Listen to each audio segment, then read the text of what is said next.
ఆంధ్రప్రదేశ్ నిరుద్యోగ యువతకు విద్యాశాఖ మంత్రి తీపి కబురు అందించారు. వీలైనంత త్వరలో ఉపాధ్యాయ పోస్టులను భర్తీ చేస్తామని అసెంబ్లీ వేదికగా ప్రకటించారు. ఏపీ అసెంబ్లీలో ప్రశ్నోత్తరాల్లో భాగంగా పాఠశాలలో ప్రహరీల నిర్మాణం, డిఎస్సిపై సభ్యులు అడిగిన పలు ప్రశ్నలకు విద్యాశాఖ మంత్రి నారా లోకేష్ సమాధానమిచ్చారు. మెగా డిఎస్సి ద్వారా 16,347 ఉపాధ్యాయ పోస్టుల భర్తీకి త్వరలోనే ప్రకటన విడుదల చేస్తామన్నారు.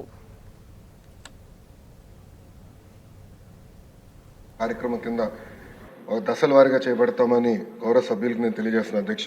అధ్యక్ష మన అదితి గజపతి రాజు గారు చాలా స్పష్టంగా డ్రగ్స్ గురించి కూడా ప్రస్తావించడం జరిగింది. అధ్యక్ష, దాంట్లో ఇప్పుడు డ్రగ్స్ వద్దు బ్రో అన్న క్యాంపెయిన్ మన ప్రభుత్వం చేపడతాం జరిగింది. అధ్యక్ష, ఈగల్ అని పోలీసులు అధికారులతో ఒక సంస్థ ఏర్పాటు చేసి ప్రతి పాఠశాలలో కంపల్సరీగా ఈగల్ క్లబ్స్ అనేది ఏర్పాటు చేస్తాంతో పాటు విద్యార్థుల చైతన్యం తీసుకొస్తూ డ్రగ్స్కి ఎందుకు దూరం ఉండాలి, ఒక డ్రగ్స్ వల్ల వాళ్ళే కాదు ఒక తరం ఎట్లా నాశనం అవుతుంది అనేది చెప్పేదానికి కార్యక్రమాలు చేపడతాం. అధ్యక్ష, ఇది అన్ని పాఠశాలలకి కాలేజీలు కూడా మన ఇన్స్ట్రక్షన్స్ పాస్ చేసాం. అధ్యక్ష, ఇప్పుడు 10వ తరగతి అదేవిధంగా మనకి ఇంటర్ బోర్డ్ ఎగ్జామ్స్ ఉన్నాయి కనుక ఇది పూర్తయిన తర్వాత మళ్ళీ అది యాక్టివేట్ చేస్తామని గౌరవ సభ్యులకు నేను తెలియజేస్తున్నాను. అధ్యక్ష, అంతేకాకుండా అధ్యక్ష, ప్రధానంగా మనం చూస్తే ఇన్ఫ్రాస్ట్రక్చర్ పైన కూడా గడిచిన పేరెంట్ టీచర్ మీటింగ్లో స్టార్ రేటింగ్ అనేది ఏర్పాటు చేశారు. అధ్యక్ష, ఒక పక్కన ఇన్ఫ్రాస్ట్రక్చర్ పైన ఇంకో పక్కన ఎడ్యుకేషన్ అవుట్కమ్స్ పైన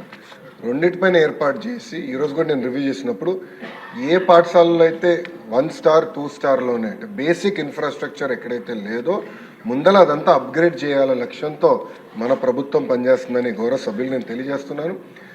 పెద్ద సభ్యులు అన్నట్టు leak proof buildings, basic benches, fresh paint of మన కోట్ ఆఫ్ పెయింట్, టాయిలెట్స్, తాగునీరు, బేసిక్స్ ముందర ఫోకస్ చేయాలనే లక్ష్యంతో మన ప్రభుత్వం ఈ కార్యక్రమం చేపడుతుందని గౌరవ సభ్యులు తెలియజేస్తున్నారు. అధ్యక్ష, ఎటువో ఈరోజు సాయంత్రం గౌరవ సభ్యులందరితో కూడా ఒక సమావేశం ఏర్పాటు చేసుకున్నారు. అధ్యక్ష, గత ప్రభుత్వం 117 జీవోని తీసుకొచ్చి ప్రభుత్వ విద్య పిల్లలకి అది నిరుపేద కుటుంబాలకి దూరం చేసిన విషయం మన అందరికీ తెలిసిన విషయమే. గత ప్రభుత్వ చేతకంతనం వల్ల ప్రభుత్వ పాఠశాలలో దాదాపు 12 లక్షల మంది విద్యార్థులు తగ్గిపోయారు. అధ్యక్ష, 12 లక్షల మంది విద్యార్థులు తగ్గిపోతాం జరిగింది. అధ్యక్ష, అందుకే దానికి ఒక ఆల్టర్నేటివ్ ఏర్పాటు చేయాలని దానిపైన ప్రజాప్రతినిధులతో చర్చించి అదే విషయ గారు సింధూరారెడ్డి గారు ఈరోజు ఈ ప్రహరీ గోడల గురించి మారటం జరిగింది. అధ్యక్ష, ఇక్కడ చాలా స్పష్టంగా 3 విషయాలు చెప్పదలుచుకున్నాను.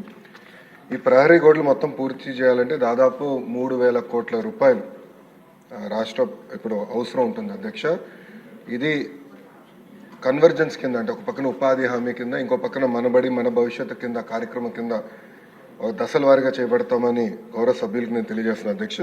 అధ్యక్ష మన అదితి గజపతి రాజు గారు చాలా స్పష్టంగా డ్రగ్స్ గురించి కూడా ప్రస్తావించడం జరిగింది. అధ్యక్ష, దాంట్లో ఇప్పుడు డ్రగ్స్ వద్దు బ్రో అన్న క్యాంపెయిన్ మన ప్రభుత్వం చేపడతాం జరిగింది. అధ్యక్ష, ఈగల్ అని పోలీసులు అధికారులతో ఒక సంస్థ ఏర్పాటు చేసి ప్రతి పాఠశాలలో కంపల్సరీగా ఈగల్ క్లబ్స్ అనేది ఏర్పాటు చేస్తాంతో పాటు విద్యార్థుల చైతన్యం తీసుకొస్తూ డ్రగ్స్కి ఎందుకు దూరం ఉండాలి, ఒక డ్రగ్స్ వల్ల వాళ్ళే కాదు ఒక తరం ఎట్లా నాశనం అవుతుంది అనేది చెప్పేదానికి కార్యక్రమాలు చేపడతాం. అధ్యక్ష, ఇది అన్ని పాఠశాలలకి కాలేజీలు కూడా మన ఇన్స్ట్రక్షన్స్ పాస్ చేసాం. అధ్యక్ష, ఇప్పుడు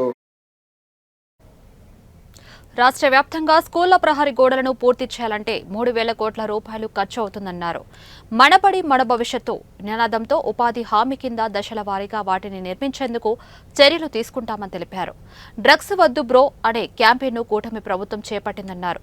ప్రతి పాఠశాల కాలేజీల్లో ఈగల్ బృందాలను ఏర్పాటు చేస్తున్నామని తెలిపారు. పేరెంట్ టీచర్ మీటింగ్లో ఇచ్చిన స్టార్ రేటింగ్ ఆధారంగా మౌలిక సదుపాయాల కల్పనకు ప్రణాళికలు వేస్తున్నామని ప్రస్తావించారు. గత ప్రభుత్వం హయాంలో 117 జీవోతో నిరుపేదలకు విద్యను దూరం చేశారని విచారం వ్యక్తం చేశారు. దీంతో 12 లక్షల మంది విద్యార్థులు విద్యకు దూరమయ్యారని మంత్రి లోకేష్ ఆవేదన వ్యక్తం చేశారు. సభ్యుల సలహాలు తీసుకుని ముందుకు వెళతామని సభకు తెలిపారు. రంపచోడవరం నియోజకవర్గంలో 80 పాఠశాలల్లో మౌలిక సదుపాయాలు కల్పిస్తున్నామని సభకు వివరించారు. పాఠశాల వద్ద సీసీటీవీలు, లైటింగ్ ఏర్పాటు చేస్తామన్నారు. లెర్నింగ్ ఎక్సలెన్స్ ఆఫ్ ఏపీ కింద కార్పొరేట్ సోషల్ రెస్పాన్సిబిలిటీ నిధులు తెచ్చి అభివృద్ధి చేయాలనుకుంటున్నామని తన మనసులో మాటను సభలో వెల్లడించారు. డిప్యూటీ సీఎం పవన్ కళ్యాణ్ ఎలా సీఎస్ ద్వారా అభివృద్ధి చేస్తున్నారో అలా మనం కూడా చేద్దామని లోకేష్ పిలుపునిచ్చారు.